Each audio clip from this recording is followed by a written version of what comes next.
I'm Mark Pitcher, chiropractor and exercise physiologist with Vail Integrated Medical Group, here today with your VIMG Spine and Sport Health Tip.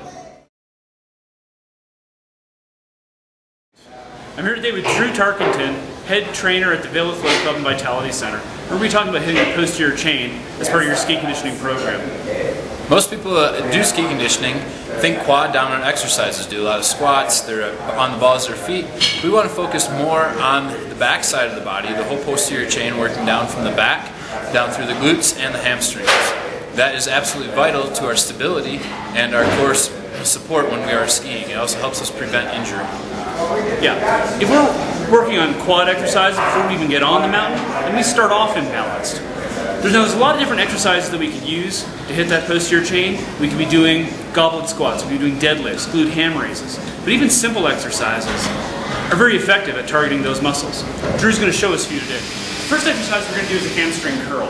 Now you may not have any equipment at your house, but if you have a hardwood floor and a towel, you can do a hamstring curl. Drew's going to show it on the slide board. So, to position ourselves, we want to come down, lay down on our back, extend our feet out directly underneath our hips, and allowing our heels to feel heavy into the ground.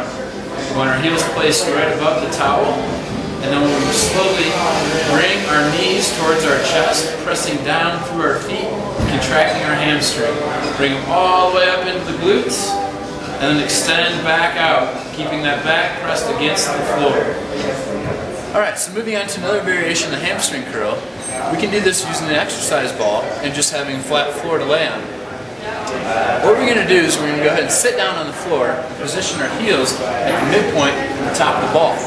We're going to press down through our heels so there's pressure holding the ball in place, and then lay down on our back, putting our hands down at our sides. We're then going to go ahead and push down through the heels and pull up in those hamstrings all the way in, lifting the glutes as well, and then back out. You're also going to feel that pull in tight across the core. So you're going to hit the whole rectus abdominis, as well as the lower abdominal wall, and through the transverse as well. So pulling in and extending back out. As you pull in, that ball is going to roll underneath your feet, and you're going to press your feet in down towards the ground. And then extend. We can either move ourselves in underneath the anchor point, or slide further away. If we're in underneath the anchor point, we're going to make the exercise a little bit easier. When we move further away from the anchor point, it's going to be a little bit harder. And this allows for progression as we get stronger.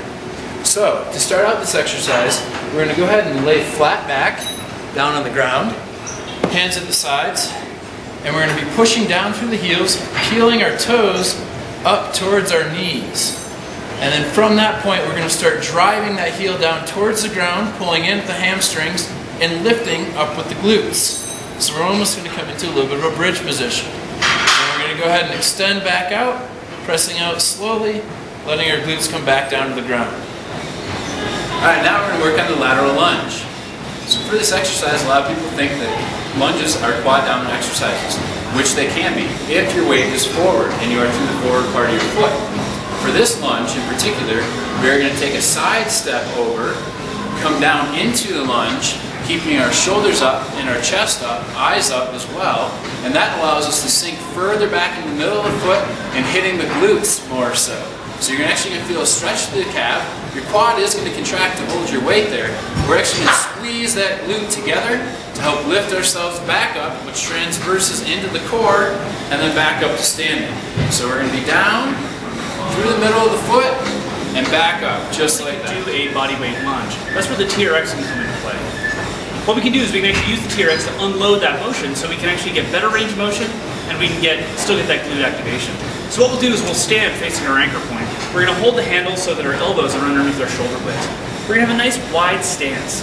What we're going to do is we're going to lower ourselves down over that foot into a nice, deep as you can go, stance. We're going to unload our body weight with the TRX as we move through that motion. The trick with this one is we want to make sure that this is just here for help, not to actually aid in balance. So we're here, we're dropping down. If I wanted to let this TRX go, I'm not going to fall over. We want to maintain that balance the whole way through that exercise. So to the other side, same, and up. That's a single leg bridge. Now with the single leg bridge, it's a good integrative exercise. You get hip mobility, hip flexibility, you get hamstring activation, and we get glute activation. What we're going to do is we're going to lie on our backs. We're going to bring our knees into a bent position. We're going to bring one of those knees to our chest.